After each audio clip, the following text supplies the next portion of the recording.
Are you warm enough? I asked Paint as we walked. My fingers were chilly against the box I carried, but it was small enough that I could reach to rub them together. Yes, Paint said firmly. She pulled her heat shawl close, nuzzling her scaly orange face into its yellow warmth. This is fully charged and much better than my old one. Well, no falling in the water for you today. No falling in the water for me ever, she said. Unless the water is warm, then it would be nice.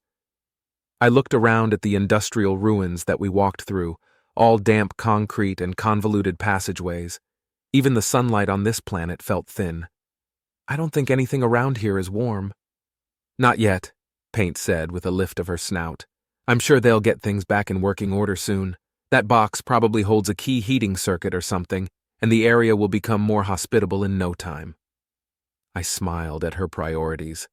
As a cold-blooded heat seeker, she could hardly be blamed for expecting warmth to be high on the to-do list.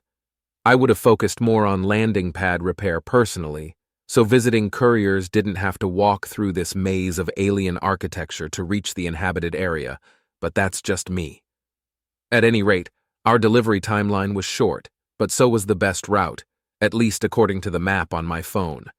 If we kept up a brisk pace, we'd get there well before the client started to grumble. And in this chill there was no reason to dawdle. Sudden voices echoed off the walls, laughter from a few people at once, distinctly human laughter. The locals were Frillians, so who were these? Paint craned her neck to pinpoint the source of the voices, looking just as curious as I was. Then we walked around a corner and met a cluster of humans in blue jackets with a logo that I recognized immediately. Hey, it's the crew of the good ship Hold My Beer, I said in greeting. How's the droid jousting business? Hello again, said Captain Parker, flashing that bright smile set off by his dark skin. We're here for an outdoor tournament. Just on the way to check in now. You guys making another delivery? The handful of other humans nodded at us. Paint said, Yes, it's probably important, but we don't know for sure. They wanted it in a hurry. Captain Parker pulled out a hollow map of his own and pointed down a concrete corridor. This is definitely the fastest route that we can see. Pretty bonkers city design. He started walking with a glance at the gray sky. I hitched the box up and fell in step with the group. I don't think it was a city originally, no idea what, but these don't look like stores or houses. Paint took short-legged strides beside me, offering suggestions for what these reclaimed ruins could have been, and the walk passed quickly. We'd moved on to discuss the jousting crew's latest wins and new uniforms. Those Stabby the Roomba emblems were very stylish, when we passed through an open doorway and discovered a problem. The passage ahead of us was a deep chasm between concrete walls, open to the sky and devoid of branching passages, with a doorway at the bottom of several concrete steps. The door was closed, and the steps were filled with water. I stopped. Oh man, Captain Parker exclaimed, getting out his map again. What do we do? Asked Paint, clicking her scaly knuckles together. This was the fast route. Our client is on a timeline. I thumped my chin against the box. I knew we should have used the hover bike. You would have crashed into a wall. These walkways are far too narrow. No, I wouldn't. A sturdy woman from the jousting crew shone a pocket flashlight into the murky water. It was all in shadow, thanks to an awning up top that seemed ironically meant to protect from the rain. Like everything else around here, it was janky and broken, but made of metal that hadn't rusted through yet. Canvas would have been long gone. I eyed the many cracks in the walls, with pipes and alien rebar sticking out. I don't suppose anyone feels like climbing over? The box doesn't have a carry strap, Paint pointed out, and I am not one of you climbing experts. A heavy-set man with gray hair chuckled at that. You're not the only one. This turned into a side conversation about how Paint was under the impression that all humans were talented climbers by her standards, until Captain Parker interrupted. While this would be the most direct route, I see 3 other possibilities that shouldn't take us in too many circles. It really is a shame, though. This one's a nice straight shot if we could get the door open. Can you see the catch, Ruby? Barely, the woman reported. This light is garbage, but it looks just like those other doors. Too bad we don't have a long pole or something to work the catch with. I looked up. That awning looks like it has a couple poles. I wonder if they come off. Paint yelped. The water is rising! She pointed, clutching her shawl. It was below that step before. Dang, you're right. Ruby stepped back. The other crewmates gestured to cracks that reached above water, which could easily be causing leaks below. We should go, decided Captain Parker. Get a head start on one of the long routes. But our client! Paint exclaimed. They need the package in a hurry, and will tell everyone we're unreliable. While everyone voiced an opinion, ranging from route B to route C to rock, paper, scissors for who gets dunked in the hypothermia water, I shoved the box at Paint. Hold this, I said.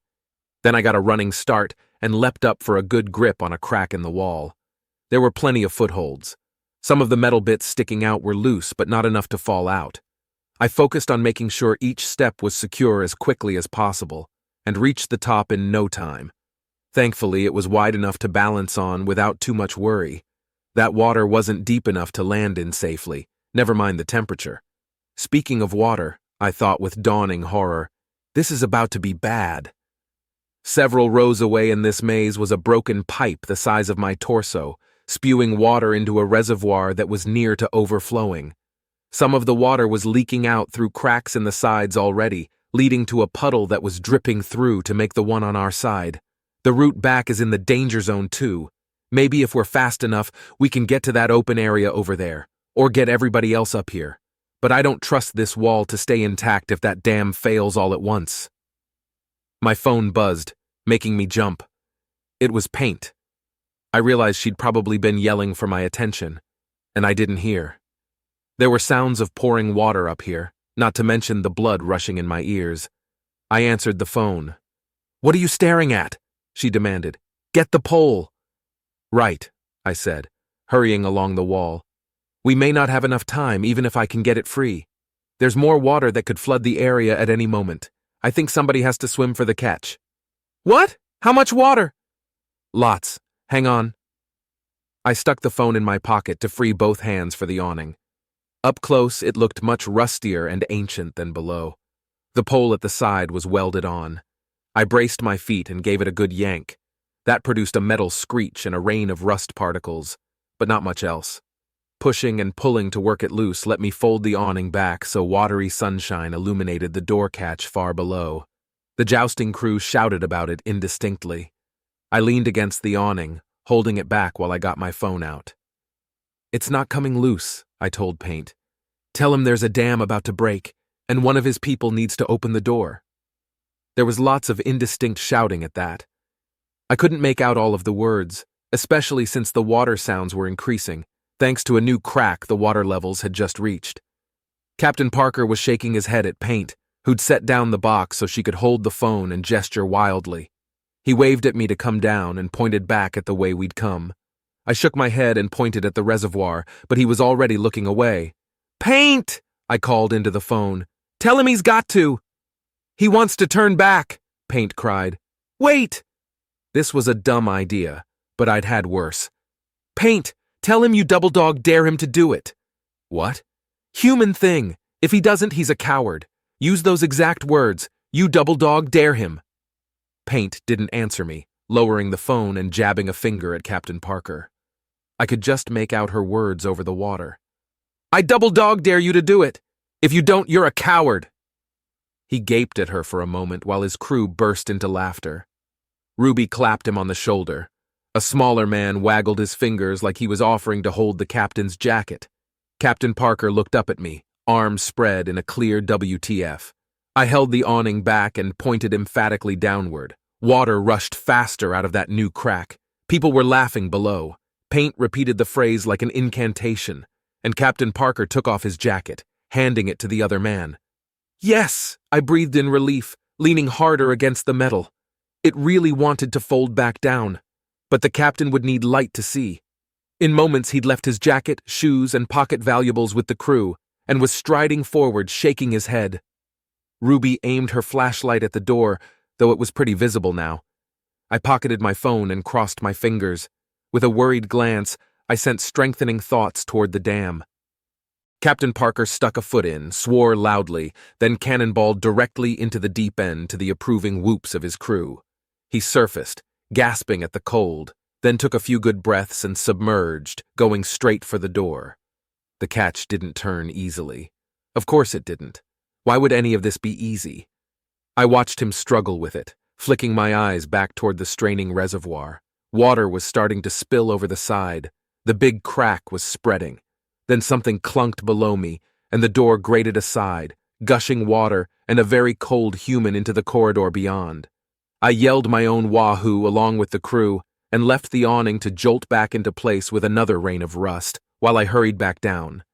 One of the pipes almost jerked out of the wall while I was holding it. I jumped the rest of the way. "Take the box," Paint told me. Humans were rushing down the wet stairs. I took it just as a thunderous crack filled the air, and the ground shuddered. "Run!" I said. We dashed down the stairs to the sound of rushing water. The wall I'd just been standing on sprouted dozens of leaks, creaking ominously. There was still a bit of a puddle at the bottom, but Paint bravely dashed through it with her heat shawl held tight. I was right behind her with the box. The other humans were already climbing dry stairs on the other side. We made it through the door just as the wall collapsed, sending water and debris slamming into the place we'd been standing moments before. I don't think I've ever climbed stairs faster. Two of the nearest humans hoisted Paint up, her small legs kicking in the air. Water splashed behind us, wetting one of my pant legs in a terrifying moment that made me think we'd all be washed away after all. But then we were out of range and still standing. Everybody stood in an open courtyard, breathing hard and staring. The water rushed in every direction below us, filling more passageways than I'd thought it could. We'd reached an area of high ground with the reconstruction offices in view, all freshly painted and gold in the sunlight.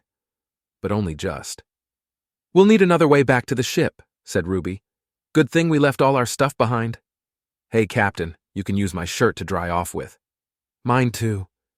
Captain Parker looked a little paler than his skin tone was really meant for as he rubbed his hands together for warmth. "Thanks," he managed, sounding like he was keeping his teeth from chattering by force of will. Paint approached him and made an elaborate bow, which I'm pretty sure she got from some media about old Earth customs, since that's not the kind of thing her people do. "Well done, Captain Parker," she declared. "Your honor is unquestionable. You are not a dog this day." He smiled while the crew laughed again. "Thank you. Your challenge was well timed."